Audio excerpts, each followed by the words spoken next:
I have something to share that has been highly requested, highly anticipated, and now it's finally here. The workbook for the girls who desire more. I created a 90-page digital workbook that includes journal prompts, powerful worksheets, thought-provoking questions, personal development activities, and so much more that'll have you digging deeper than ever before. And it's available right now for only $29. That's right. This workbook is a $299 value, and it's all yours for only $29 at victoriaalario.com or at the link in the show notes. So grab your dream workbook, get to work, and become your dream girl now at victoriaalario.com. When you hear of a popular brand success like Skims, Rhode, Rare Beauty, or Aloe Yoga, you may think that all just comes from having a great product. But most people don't realize that it's the business behind the business that drives that success. There's an overlooked secret that makes selling and shopping simple, and that secret is Shopify. So the secret's out. Businesses that sell more sell on Shopify. It's the home of the #1 checkout on the planet, meaning way less carts abandoned and way more sales going. I've been using it myself for 2 years with my own brand of women's feminine clothing and lingerie, so I know what the hype is all about. Upgrade your business and get the same checkout Skims uses. Sign up for your $1 per month trial period at shopify.com/forthegirls, all lowercase. Go to shopify.com/forthegirls to upgrade your selling today. Shopify.com/forthegirls. You're listening to a For the Girls podcast Flashback Friday episode. Every Friday, I reshare an older episode for new listeners who haven't heard it, or as a refresher for OG listeners who might need to hear it again as a reminder. Enjoy, and I'll see you with a new episode on Monday. Settling is not an option for me. Everything I desire is already mine. What if you can have it all? Because every day is for the girls.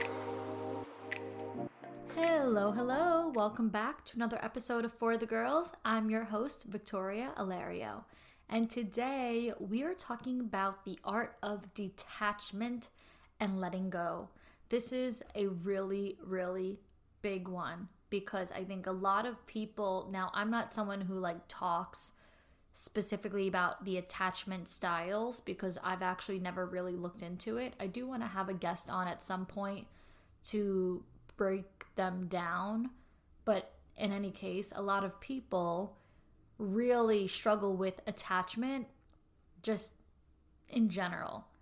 They tend to have attachments to people and places and relationships and things, and letting go is really, really, really hard. People, more often than not, think from a scarcity mindset. And you girls listening know how often I talk about the importance of abundance and having an abundant mindset because you're more focused on what you do have rather than what you don't have, and you're more focused on what there is to gain rather than what you have lost. And I think when it comes to that feeling of losing something or giving something up or letting go, detaching from it, the most abundant way to think about it is to say what you lose when you gain self-love is actually just the universe decluttering for you and making space for what better suits you. And ultimately, I think people know when something or someone is not suiting them, but they hold on to it because it's better than having nothing. Or what if the next guy is worse? I mean, I've actually had clients and friends both have the mindset and say things like, if I'm going to have to deal with bullshit, then I'd rather just get back with my ex. Like, why deal with the next guy who's an asshole when I could just be with my ex then? And it's like, well, why do you have to be with either? Why do you have to be with an asshole? Why do you just excuse your ex's behavior because somebody else wasn't for you? Why not be single?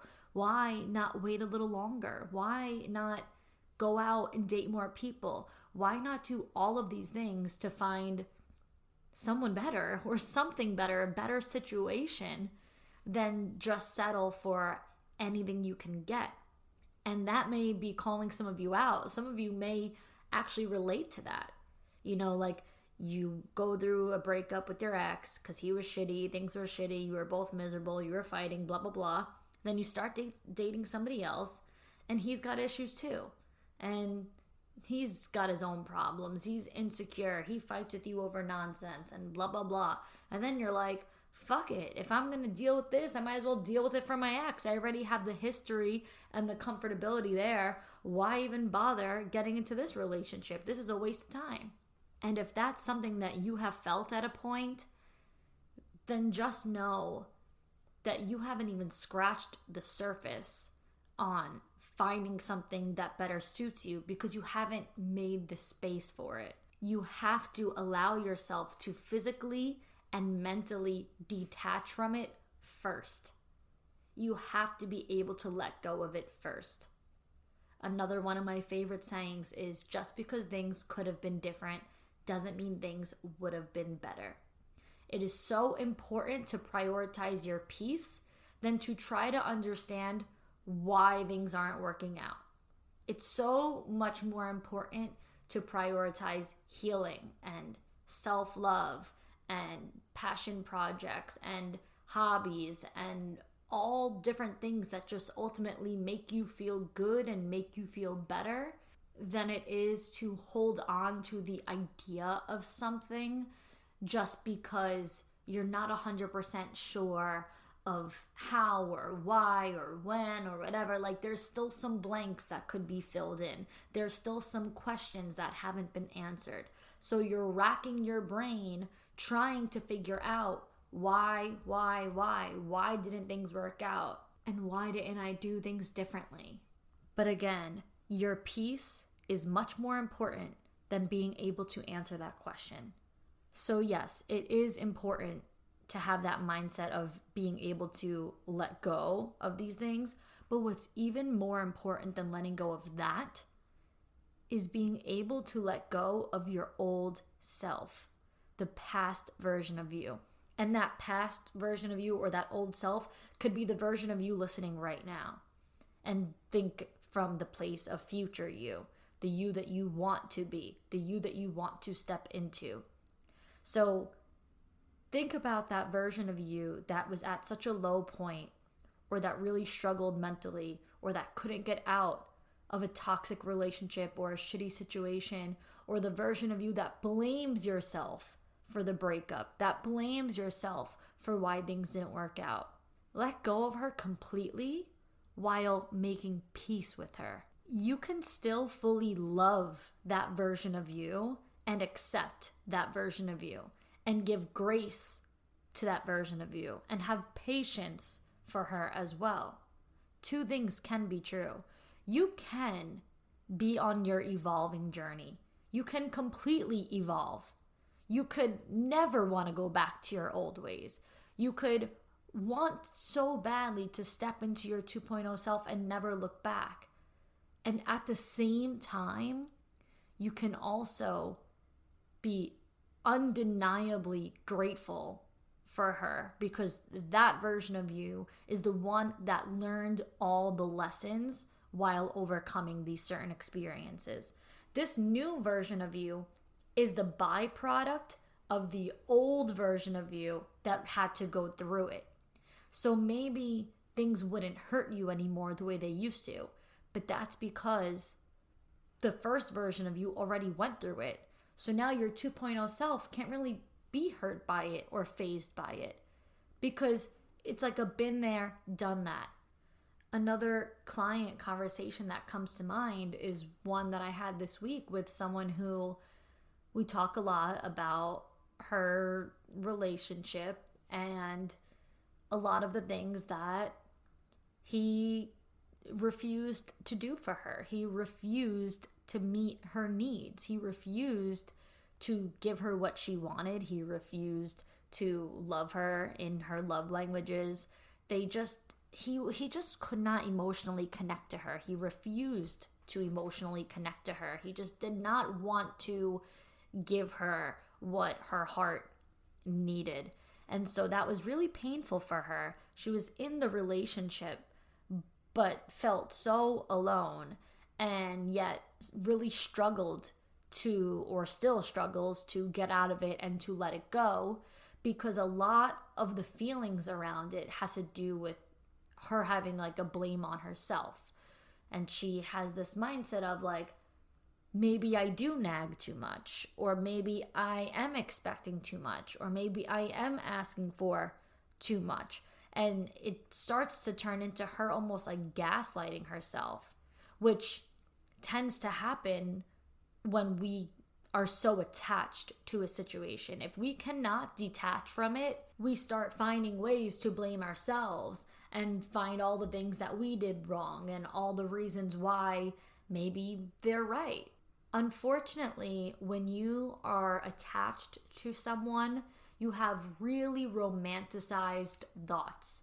Your thoughts are really cluttered with a lot of gray areas, and you really can't see things in black and white.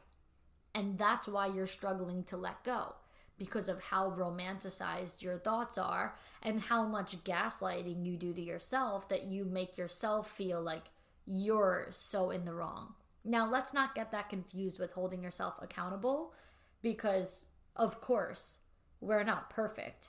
And of course, I think you should hold yourself accountable for your wrongdoings. But I also think if a relationship is causing you so much pain, and you're actively crying, or you're actively hurt and struggling, and you know this to be true, you know how hard this is for you, you know how much pain you're in, you need to trust that it's not you. You need to trust that you are not just choosing to bring this pain upon yourself. There is something there.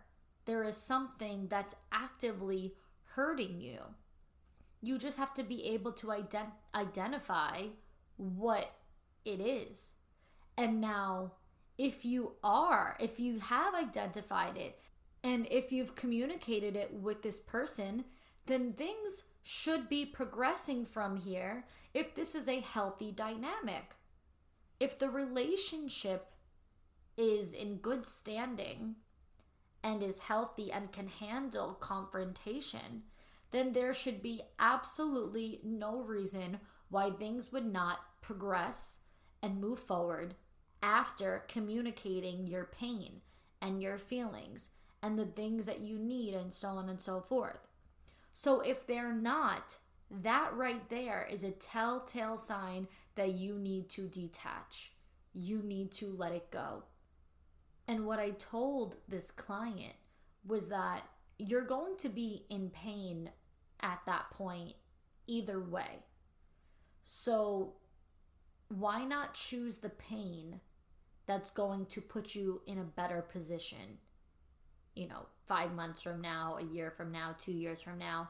And to explain what that means is, when you get out of this relationship, if you break up, if you detach from it, and if you let it go, in the short term, as in right now, you're going to be in pain. You're going to miss him. You're going to miss the relationship. You're going to miss that comfort. You're going to miss the time that you spend together when things are good. You're going to miss just calling them or hearing from them. You're going to miss all of these things. But if you stay in the relationship, if you just stay attached, if you refuse to let it go, you just stick around and just keep waiting, you're also going to be in pain. But it's going to be a different pain. It's going to be the type of pain where you're in a relationship but still lonely. And you question how that's even possible. People think being single and alone must be the loneliest thing in the world. And that's not true.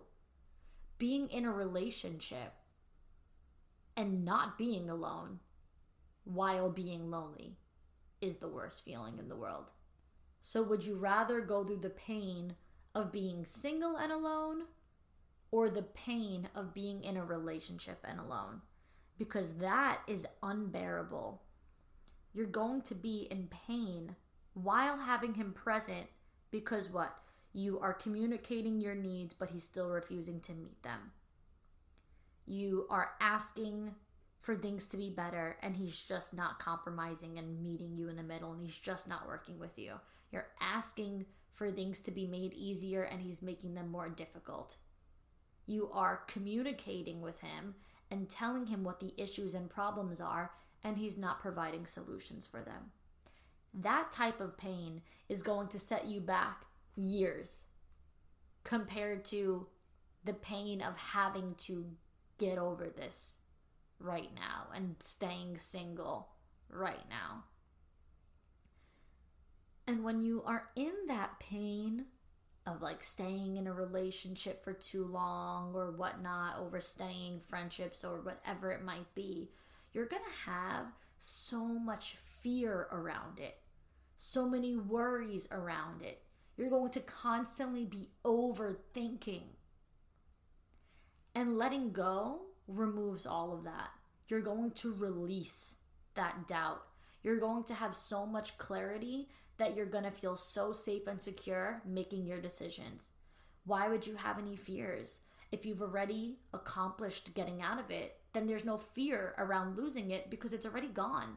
It's already something that you don't need to deal with.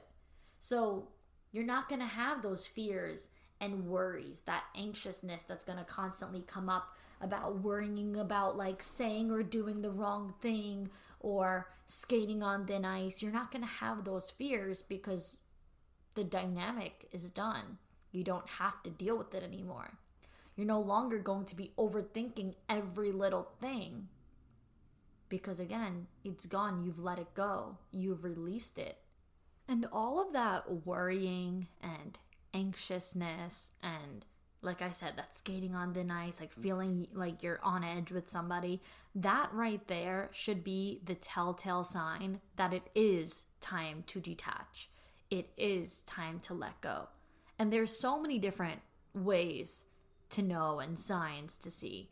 But I think ultimately those gut feelings can tell you at the forefront. If you feel like you're constantly battling or you're constantly struggling and you feel like you can never say or do the right thing around someone, or you just feel like you're not progressing, like you keep having these conversations but nothing is growing, nothing is progressing, nothing is getting better. Again, these are all signs that it's time to detach. Another sign would be simply by noticing your energy. When you're with someone, is your energy higher? Do you feel better? Or is your energy depleted? Does that person completely drain your energy? Is this person like an energy vampire? You know how vampires are like bloodsuckers? Are they like an energy sucker? Is it like really hard to be around that person because they completely take your energy down? Okay, that right there, again, telltale sign. You know how you feel around certain people.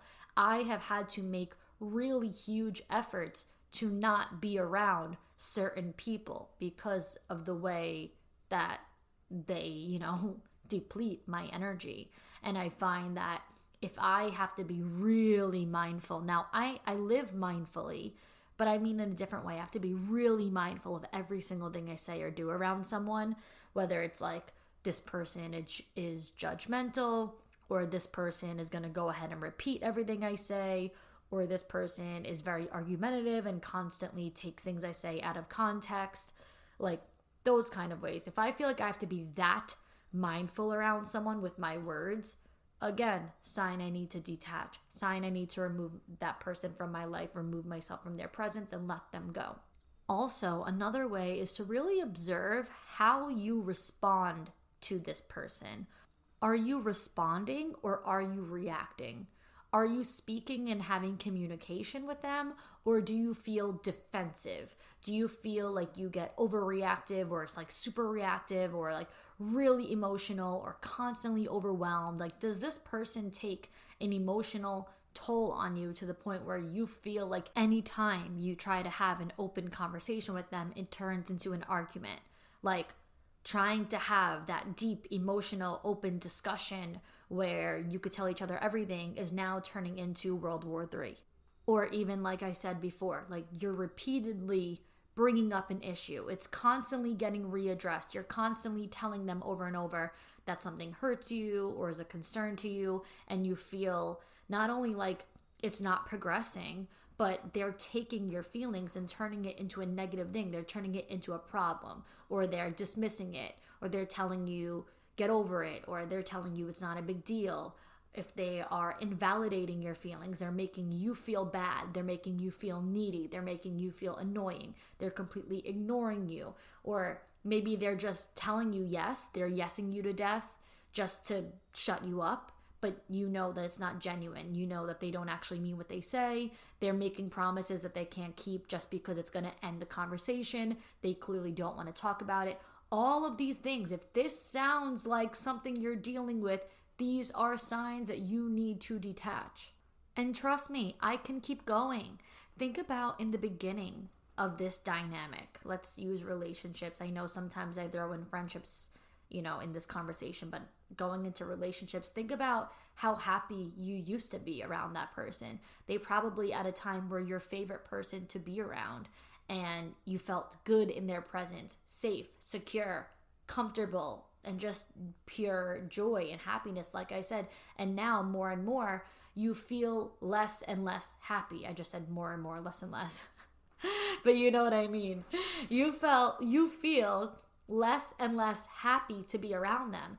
And instead, you feel so anxious to the point where you almost want to avoid being around them, or you'd rather spend time with other people. Like maybe in the beginning you wanted to spend every weekend with them, and now you realize, now I just want to spend my time either alone or with my friends. Like I don't even want to spend time on that person or with this person because it makes me feel just so uncomfortable, when at a time I used to feel so happy. And listen, I'm aware that relationships are not rainbows and butterflies. I don't think that you're always going to feel your best with your partner. Trust me, I get it. Like we go through different feelings and emotions, especially as women. We have our periods, we feel differently, we think differently. Like we go through things that may make us feel down at times, or maybe you're just fighting with your partner one day, or you're going through a rough patch. Like it happens.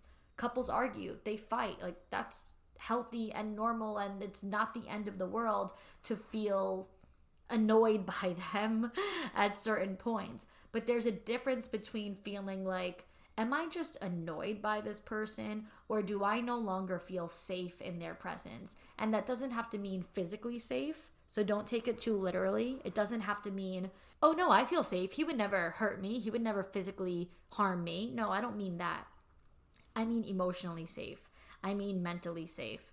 Like, is this a space where you feel like you can be completely vulnerable, completely yourself, and, not feel judged or not feel misunderstood or misheard or taken out of context? Do you feel at all like, oh, well, I'm just happy to be in their presence?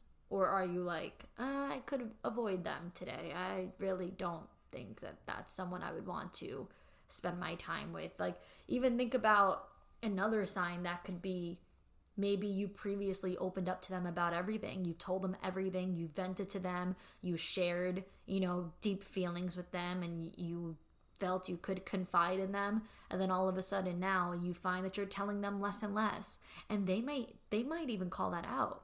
I've had friends who, over time, that I distance myself from, that would tell me, you don't tell me anything anymore. I feel like I don't know anything about you. I feel like you never tell me anything. I feel like everyone else knows what's going on, and I know nothing that's happening. You never tell me anything. And it's like, yeah, there's a reason for that. Like, maybe in the past I used to, and now I feel like I can't do that anymore. Or maybe I just don't feel comfortable. Or maybe I feel like you are not someone I could even trust. Is the trust broken?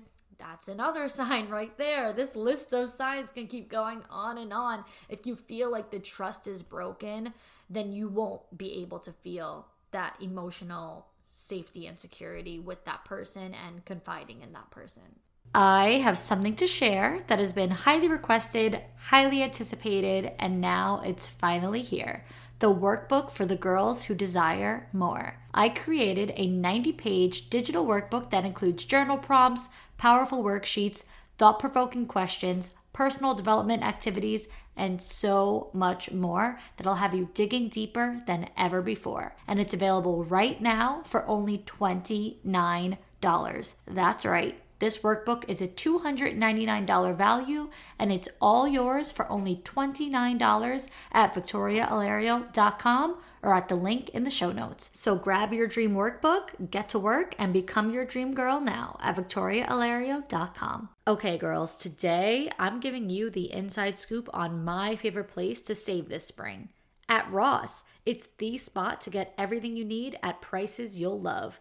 Because when you find brand names for 20 to 60% off other retailers' prices, you'll definitely be finding your next favorite outfit and more. Trust me, you don't want to miss out on these deals on your favorite dresses and tops. And at this price, you might as well throw in a new purse or pair of shoes too. But Ross isn't just about savings. They're about giving back. This year, Ross and their customers raised over $4.1 million to support the Boys and Girls Clubs and local youth programs to help kids and families thrive. Seriously, just visit your local Ross and see for yourself, because I know you like to keep your closet full and your costs low.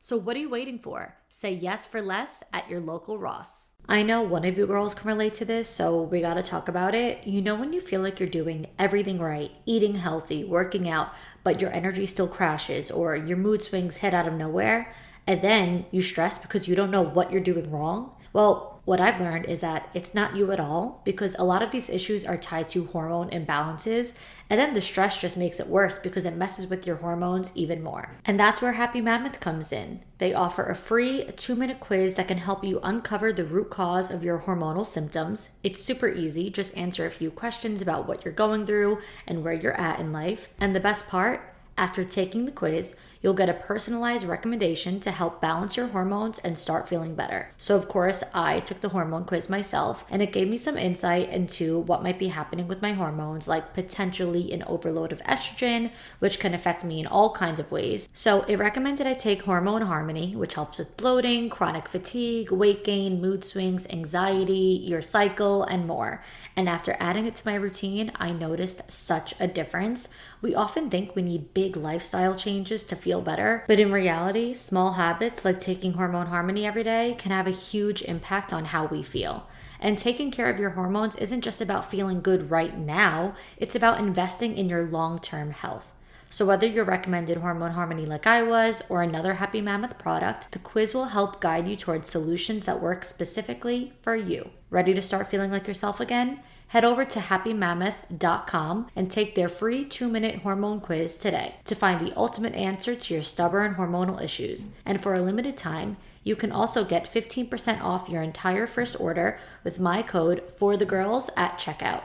That's happymammoth.com and use code FORTHEGIRLS for 15% off today. Girls, are you ready to lose weight? With Effecti, getting access to powerful GLP-1 weight loss medications has never been easier or more affordable. Effecti offers compounded semaglutide, the same active ingredients as the popular name brands, but for up to 80% off. These medications work by regulating appetite and blood sugar, helping you lose weight in a sustainable, science-backed way. And getting started is simple. Fill out a short medical questionnaire, then connect with the licensed provider through a quick chat-based telehealth consultation.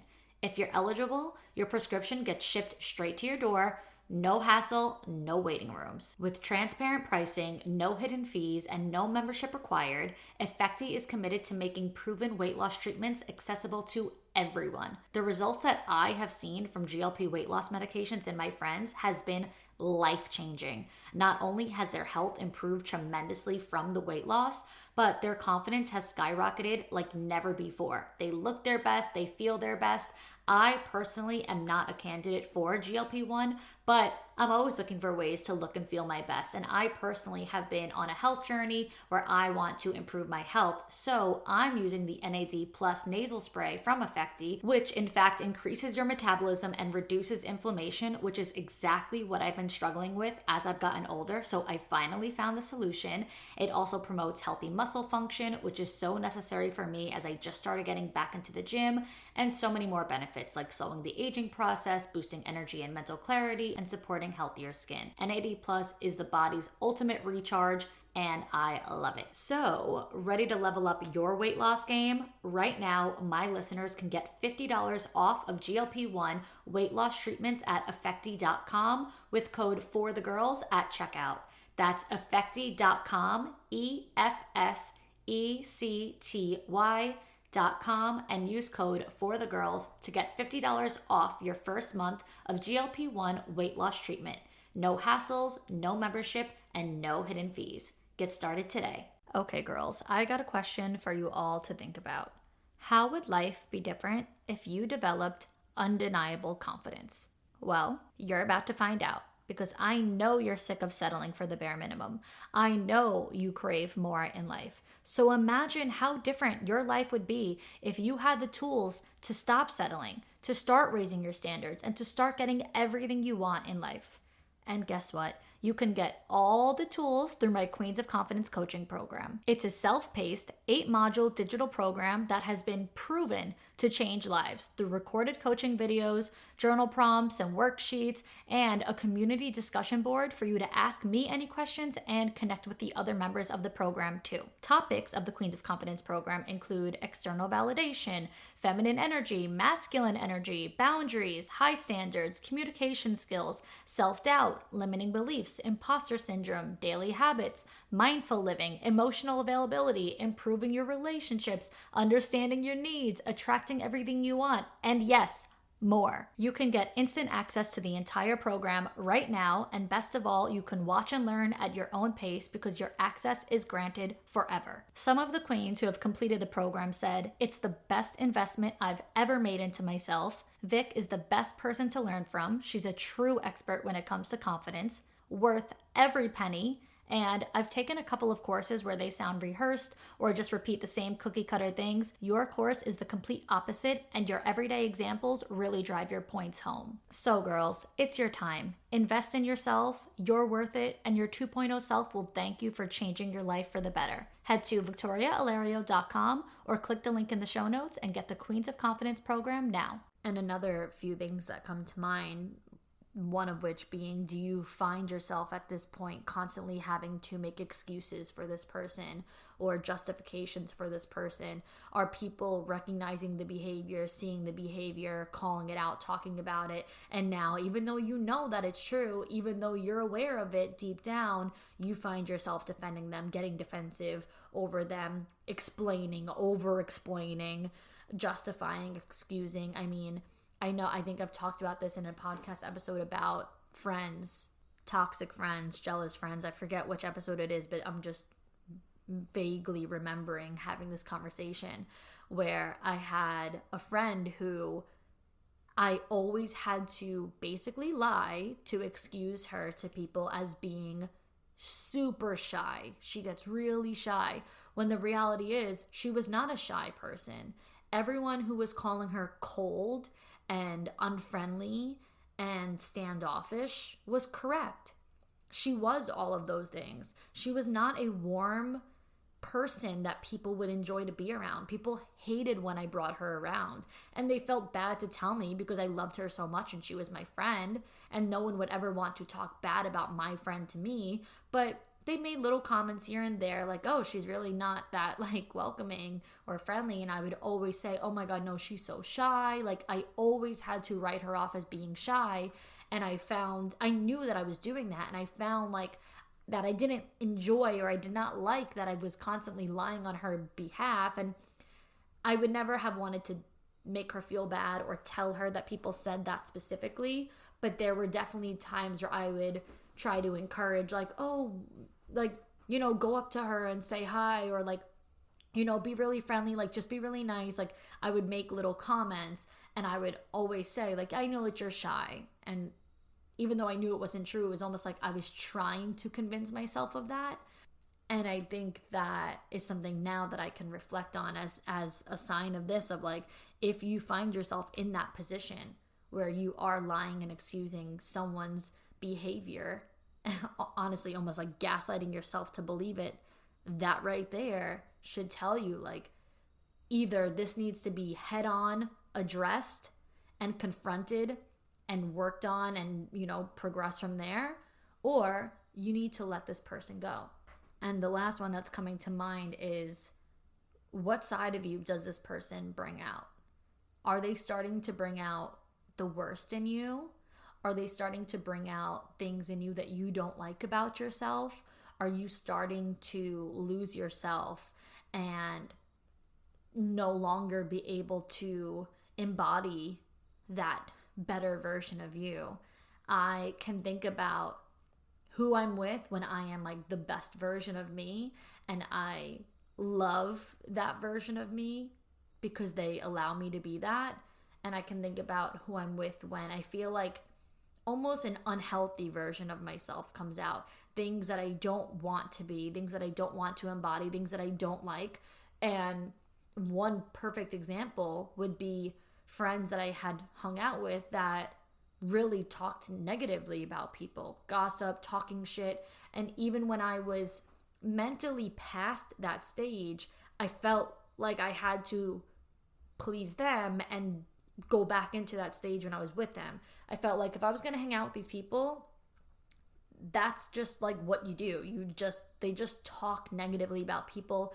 They always have something to say. There's always a comment, and it's like that's just the type of conversation. So if I'm going to be with them, then that's the version of them that I kind of had to be. And over the years, of course, I completely let myself detach from that, because it's like if I'm proactively working on myself to be a stronger, better version of me, that's quite hypocritical, isn't it? To also conform to what other people want and to be a yes man and just please other people, because I'm not a people pleaser. So that people pleasing energy that I realized that maybe I brought out sometimes just goes to show how toxic or unhealthy like they would bring out like that side of me. So I think paying attention to the version of you that you are with certain people can tell you everything you need to know. Even I talked about this as well quite recently. This had to do with friends as well. It was an episode, and I think about the friend who was kind of like gaslighting me into making me think that I was too overbearing, too much of a control freak, like as if I was doing something wrong.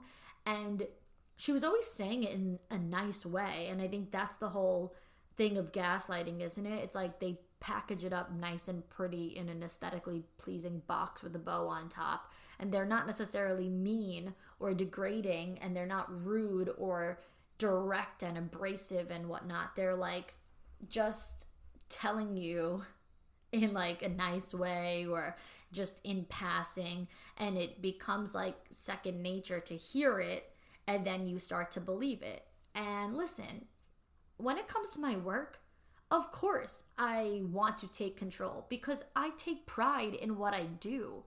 I am proud of everything I work on. I work my ass off on the things that I do work on. I care a lot about it. I am not neutral about anything I work on. I love the things I do. I am passionate about the things I do. I want them to be up to my standards. I want them to be done right. I want them to be done on time. I don't want to miss my own deadlines. I don't want things to slip through the cracks. Of course, I take pride in my shit because it is a representation of me. And I had a friend who I semi-partnered up with. I don't even know. It was a mess. Like I said, this is in an episode, so you could always find the tea there. But she really made all of those things that I just explained seem like a bad thing, and as if I was way too controlling or was like a huge control freak. And she would say things like, when I would say I've gotten so much better, I'm not as like controlling, or I'm not like such a big control freak, she would say like, no, you really have. I'm so proud of you. And that's why I say like they wrap it up in a bow and make it sound nice and sweet and pretty and pleasing, because it was like an encouraging way. Like when I would take a step back, then she would say, I'm so proud of you that you're not so overbearing and controlling right now. And it made me feel like I was doing something good. But ultimately, what was happening when I was taking that step back and not being quote unquote controlling was that deadlines were getting missed. Things were not getting done. Work was not up to par. Things that she said she was going to do, she didn't do. She canceled a lot. She was late on a lot. She was not a woman of her word. She said she was going to do one thing and then did another. And I excused all of those behaviors because I didn't want to be controlling. And her thing that she said to me was like, if it's not an emergency, it doesn't have to be urgent. If it's not an emergency, it doesn't have to get done right now. So I would see it as like, okay, well, this is not an emergency, so now I guess I'll let it go. But what it turned into was then, say that something was supposed to be done today and she didn't do it because, quote unquote, it's not an emergency. Oh no, I'll do it tomorrow. Then what would happen tomorrow, the next day, when it was supposed to be getting done because it wasn't done the day before, was, oh, I had a flat tire. So now I'm spending the whole entire day in the auto body shop. Or, oh, my dog has an issue. So now I'm spending the whole entire day in the vet. And this is why I care about deadlines and things getting done when they're supposed to be done, because life happens. So now the day it should have been done, when you were just lazy and didn't do it, now it's not only not done that day, it's not done the next day either, because now the next day you're doing something else. And then the day after, you had a client thing happening all day. And that was already scheduled and that was already planned. So now that can't get changed. That can't get canceled. So now we're 3 days late. And you see what I mean? So I'm going on a whole rant or a tangent, but this is like a true like story of gaslighting that I went through. And quite frankly, it wasn't even that long ago. This was only last year. So I'm not even talking about, oh, you know, in the past when I didn't know any better. No, I do know better. And I am an adult and I am smart and I'm aware and I'm mindful and I'm conscious. And that's how bad gaslighting is, that I didn't even realize it was happening to me. And the more I was told, you know, you're doing so much better when you let things go, I thought, I'm growing. I'm stepping into a better version of myself. No. I was just having somebody want to excuse themselves from being super unprofessional and making me feel bad for being super professional. Needless to say, when all of these things really come to fruition, if you're going through something like that, again, detach.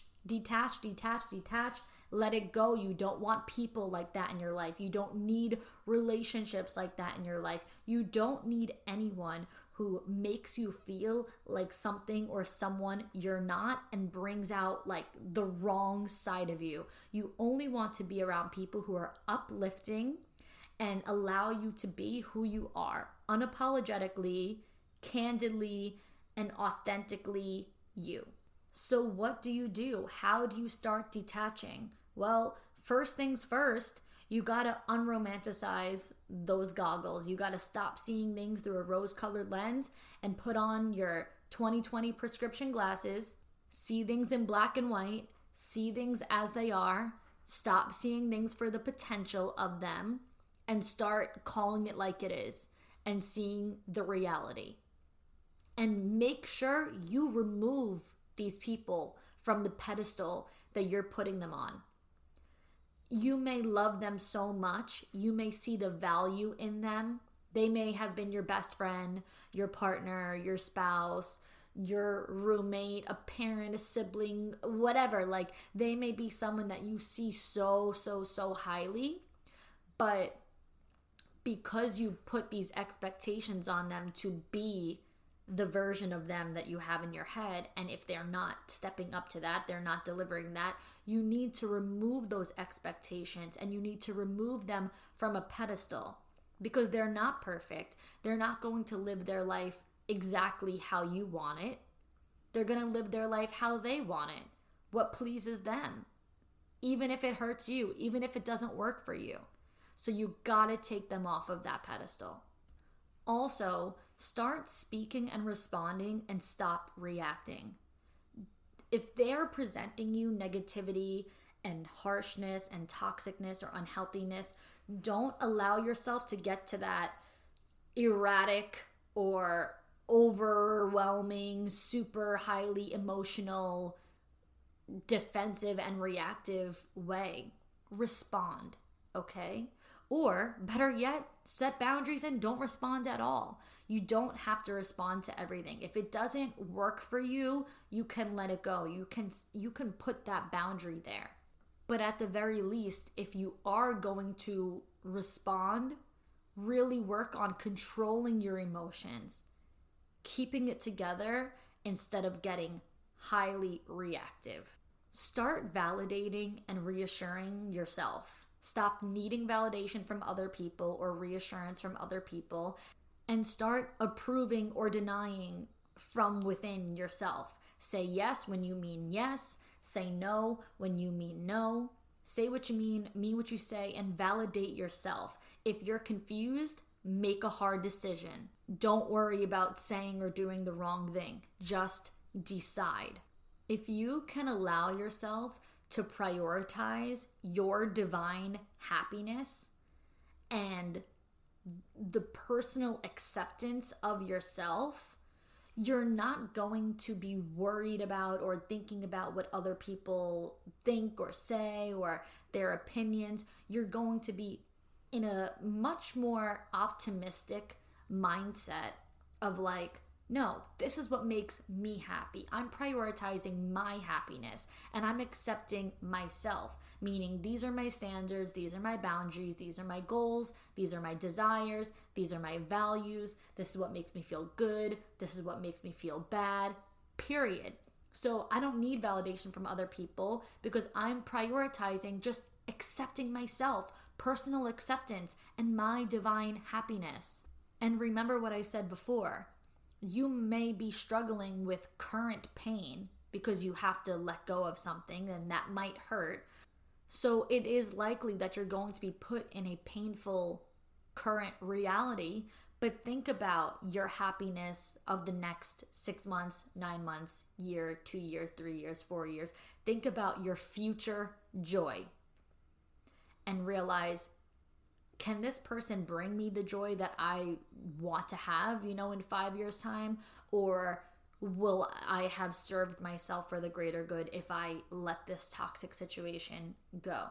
Also, declutter everything. Make lists, okay? Make a list of what you need to let go of, physically and emotionally, okay? Include everything. You're going to declutter anything you tangibly can declutter. Emails, text messages, photos, your deleted photos album, your WhatsApp, your storage, like declutter anything, drawers, your refrigerator. I am constantly cleaning out my drawers and getting rid of clothes and whatnot. Hello, you could go on Victoria Alario Closet on Instagram and you will see that I'm constantly decluttering my closet and my drawers. Like, I just get rid of anything and everything. Cabinets, shelves, junk drawers, just declutter. Like anything that can be opened and decluttered. Your car, yes, your car, the little like armrest in your car, the glove compartment in your car, your trunk, literally like anything and everything. Just declutter anything you physically can. The attic, the basement, your closet, the storage, the garage, the games. I'm just thinking of literally anything and everything. Your receipts, everything, okay? Declutter. But like I said, it's not only physical, it's also emotional. What else do you need to get rid of? Think deep. Think about your traumas and your wounds and your hurts, and think about the things that you're holding on to, whether it is the need for external validation or overthinking, or your anxious thoughts, your negative thoughts, the negative self-talk. That's a big one. You need to let go of your negative self-talk.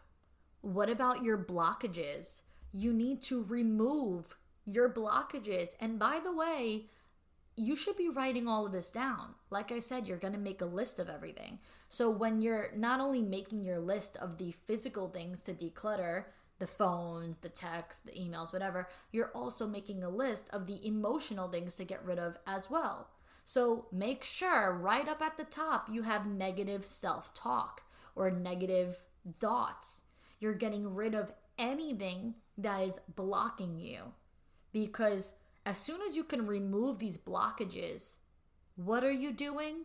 Like I said all the way back in the beginning, you're making space. How about your negative habits?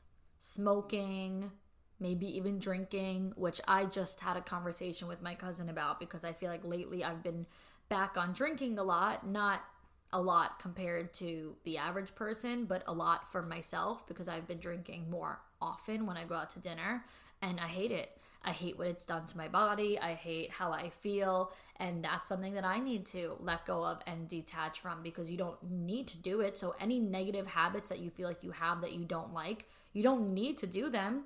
Allow yourself to get rid of it. And those limiting beliefs, write that down. Think about all the limiting beliefs that you have that are currently holding you back and directly blocking your blessings. They are so harmful to you. That's another thing to detach from. Our limiting beliefs should not be coming with us through the next seasons of our lives. So write that down on your list and make sure to actively get rid of those thoughts by honestly combating them with proof that they are wrong. Whatever you're telling yourself you can't do, I want you to go out and do it. And this way you can challenge yourself and combat those negative thoughts. What are some other things you may be wanting to get rid of? I don't know, maybe people pleasing and saying, oh, I'm just too nice. I let people walk all over me because I'm just too nice. I can't set boundaries because I'm a people pleaser. Okay, all different things. I am just coming up with anything and everything that I have heard over the last few weeks that people are struggling with.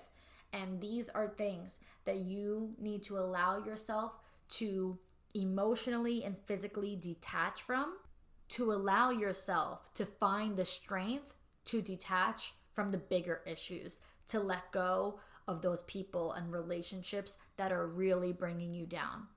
So allow yourself to get to a place of understanding your emotions, feeling your emotions, and then focusing on how you can control them and how you can regulate them. Because like I said, don't get reactive, don't get all crazy. Control those emotions, regulate those emotions, but know what place you're coming from. Know how you feel. Don't be afraid to feel your emotions. Don't be afraid to cry. Don't be afraid of being too sensitive. Feel what you need to feel because letting go is not easy. And it's never going to get easier. It's hard when you have to detach from something or someone you love. But you can love them from a distance. You can love them and love yourself more. You can love them and want the best for them, but prioritize the best for you instead.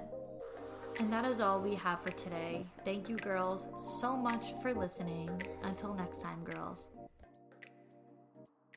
I have something to share that has been highly requested, highly anticipated, and now it's finally here. The workbook for the girls who desire more. I created a 90-page digital workbook that includes journal prompts, powerful worksheets, thought-provoking questions, personal development activities, and so much more that'll have you digging deeper than ever before. And it's available right now for only $29. That's right. This workbook is a $299 value, and it's all yours for only $29 at victoriaalario.com or at the link in the show notes. So grab your dream workbook, get to work, and become your dream girl now at victoriaalario.com.